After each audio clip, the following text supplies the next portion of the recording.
Apple. You were waiting for the catalyst. You finally got it on Tuesday. How are you trading it today?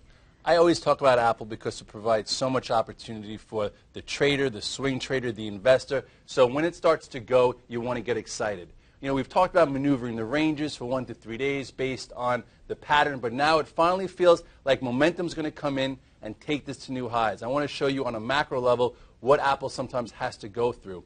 If you look back here, when it was trading in the 240s, it took about 6 months for it to maneuver the range to absorb the huge move from lower. But when it went, it busted through 280 and then finally went as high as 364. So since then, it's been consolidating. It's been absorbing that big move. We talked about it buying around here, this 335. This is when I got involved on Friday when it broke. Yesterday, you had your catalyst, Steve Jobs presenting. It busted through the moving averages, and now it seems like it's going to take out that downtrend that's been in place since the high was put in at 364.90. So can you add to your trade now, or would you be selling? If you're an investor right now and you're in Tier 1, this is the time to add for cash flow. This is the time when finally we should see some type of momentum to new highs. It's been consolidating long enough. I do think if we get above 349 to 351 and close above there, we're going to see new highs, and then eventually my target for the year is above 400, so I think this is the time to start to add. All right, and you mentioned how Steve Jobs looks at the developer conference. You have to wait and see how he looks because that might be a downside catalyst. But I think people were